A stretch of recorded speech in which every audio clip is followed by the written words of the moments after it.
fechorías. Por eso, cuando en 1980 es grabado nuevamente en un garaje de la zona norte, lejos de su territorio, de repente los policías locales se fijan en él. Un equipo de seguimiento de la policía de Massachusetts grabó estas imágenes de Bulger reuniéndose con el hermano del capo mafioso Gary Anguillo.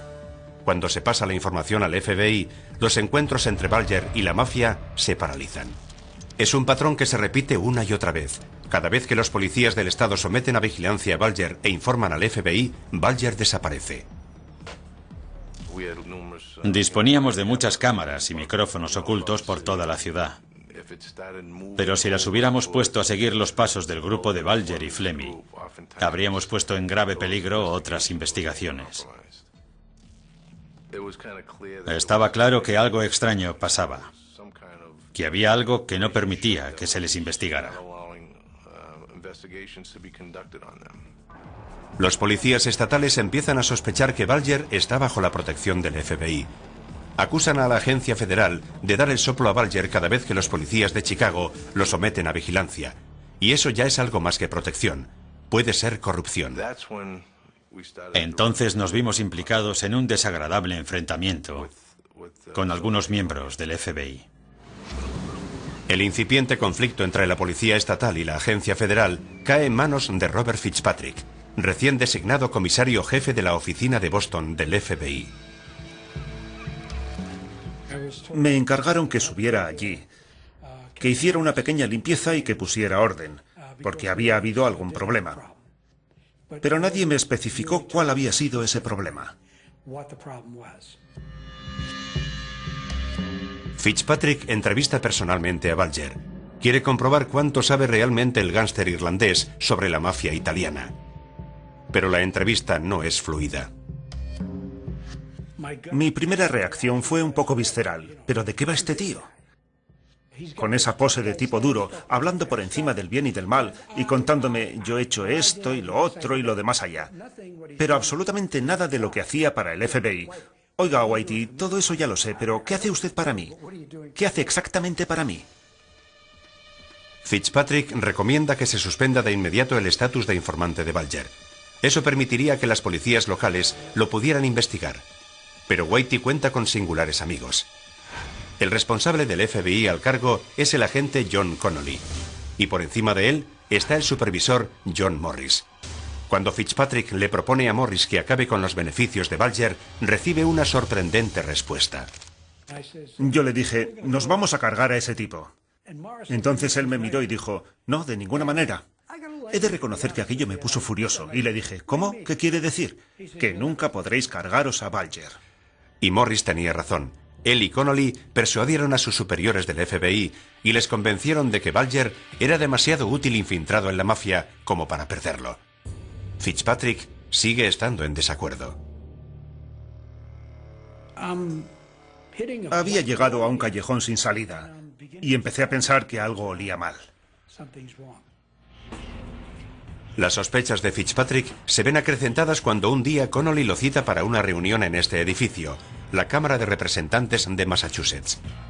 Ha preparado una audiencia privada con el mismo presidente del Senado estatal, que no es otro que Billy Bulger, el hermano de Whitey. Como presidente del Senado, Billy posee gran influencia en la ciudad. Connolly quiere impresionar con sus contactos al nuevo superior que le han puesto en el FBI, a Robert Fitzpatrick. Entramos en aquel enorme despacho y el tipo, Billy, se me acercó y me dio la mano.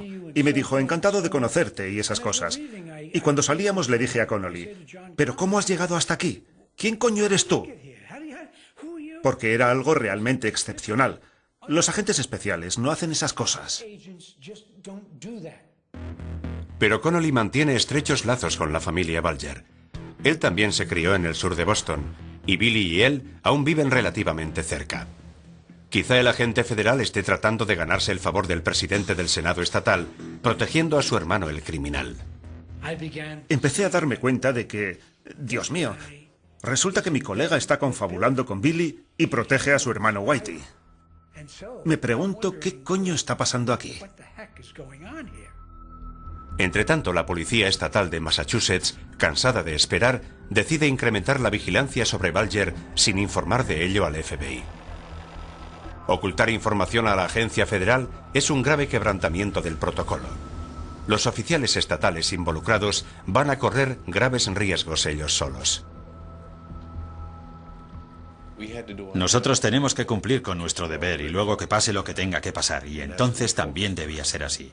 Sabíamos que habían cometido asesinatos. ¿Cuánto tiempo más podíamos dejar que quedaran impunes? Pero por el momento la maquinaria criminal de Bulger sigue en funcionamiento. Mientras la policía de Massachusetts le investiga y prepara secretamente una acusación en su contra, Bulger se embarca en una nueva aventura criminal que atraerá los titulares de medio mundo. A mediados de los años 80, James Whitey Bulger parece haberse situado por encima de la ley. Cuando la policía estatal intenta grabar sus conversaciones, parece que alguien le avisa antes. Y empieza a pasar cada vez más tiempo en la calle. Los agentes graban sus imágenes, pero no pueden escucharle. Bulger y su ayudante Steve Flemmi son informadores protegidos del FBI, y como tales, disfrutan de blindaje ante cualquier investigación policial. Pero el instinto del veterano agente del FBI, Robert Fitzpatrick, le hace sospechar que los agentes al cargo hacen algo más que protegerle. Le dan el soplo. De alguna manera, los malos se enteraban de lo que nosotros planeábamos hacer. Así que la información solo podía provenir de otros agentes del FBI. En la cúspide de su reinado, Bulger decide embarcarse en una aventura que le llevará muy lejos de la ciudad de Boston, a la tierra de sus ancestros, a Irlanda. Desde finales de los 70, Pat Nee, el que un día fuera enemigo acérrimo de Bulger, ha abrazado una nueva causa, la guerra de terror del IRA en contra de Gran Bretaña. Me crié en una pequeña aldea de Irlanda. Mi familia era toda republicana, en el sentido irlandés de la palabra. Nosotros creíamos profundamente que los británicos tenían que salir de Irlanda del Norte y que teníamos que hacer todo lo posible para ayudarles. En 1974, Nee empieza a traficar con armas para el IRA.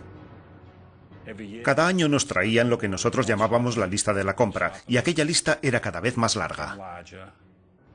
Bulger se ofrece a ayudarle, y comienzan a obtener dinero para comprar armas de una fuente poco habitual: los traficantes de droga de Boston. Les quitábamos dinero a los pequeños traficantes.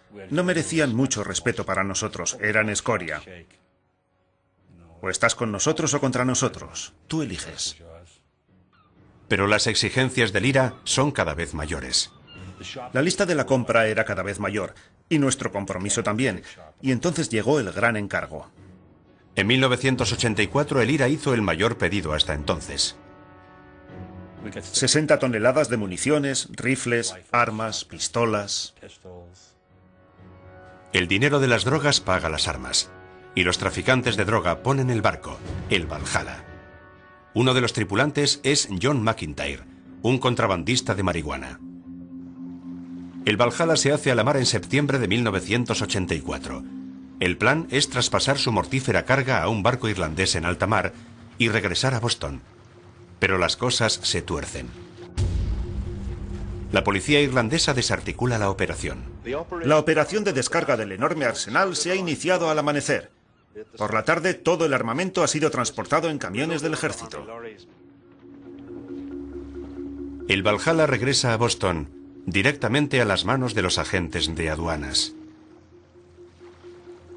En los Estados Unidos, los agentes de costas se han incautado de un bacaladero, el Valhalla, bajo la sospecha de que traficaba con armas para el IRA. Los agentes de aduanas confiscan el barco y arrestan a la tripulación, John McIntyre incluido. Después de ser interrogado, queda en libertad. Bulger sospecha que McIntyre está colaborando con las autoridades. Nos habíamos enterado de que uno de los dos tripulantes estaba colaborando con la policía. Y Jim Bulger pensó que debía de ser McIntyre. Así que ideamos un plan para hacerle venir y averiguar exactamente si estaba cantando o no. Con el pretexto de invitarle a una fiesta, Weeks hace venir a McIntyre a esta casa del sur de Boston, que entonces pertenecía a un hombre de Balger. Pero es una encerrona. Durante el despiadado interrogatorio al que lo somete Balger, McIntyre cuenta todo lo que les ha dicho a los policías sobre el Valhalla. Pero Balger descubre todavía más. Mientras los ayudantes de Whitey, Steve Flemmi y Kevin Weeks asisten a la escena, el aterrorizado marinero revela las claves del tráfico de drogas en Boston. Cuando decide que ya ha sido suficiente, Balger toma una fatídica decisión. Jim Balger decidió que no podía confiar más en McIntyre y que había que matarlo. Le disparó un tiro en la cabeza. Pero todavía seguía con vida, de modo que volvió a dispararle 4 o 5 veces más en la cara, hasta que lo mató. Después lo cogimos, cavamos un agujero y lo enterramos. Limpiamos la habitación y cada uno a su casa. Flemmi le arrancó los dientes para que nunca pudieran identificarlo. Por entonces no existían las pruebas de ADN, y una de las técnicas de identificación eran las fichas dentales. Por eso había que arrancar las piezas. Weeks ya había enterrado otro cuerpo en el mismo sótano. No había pasado un año y ya le tocaba enterrar otro. Balger ha iniciado una escalada sangrienta. En 1985 los agentes de aduanas se presentan con algunas de las armas ante el hombre que las compró, Pat Nee. Nee lleva 4 años entre rejas. No ha dicho ni palabra sobre la posible implicación de Whitey Balger. Pero los sucesos que van a acaecer en el distrito norte de Boston cambiarán radicalmente el signo de la fortuna de Balger. En 1986, el FBI por fin echa el guante al capo de la mafia de Boston. El padrino Gary Anguilo es condenado a 45 años de prisión por diferentes cargos de conspiración y extorsión. Un año después, su consejero Larry Zanino es condenado a 30 años por parecidos crímenes. Ahora el estatus de informador de Balger se ve amenazado. John Connolly, su protector, hace todo lo posible para unir el apellido Balger al arresto. Incluso se fotografía con Anguilo esposado. Y un día el comisario del FBI de Boston, Robert Fitzpatrick, descubre algo más.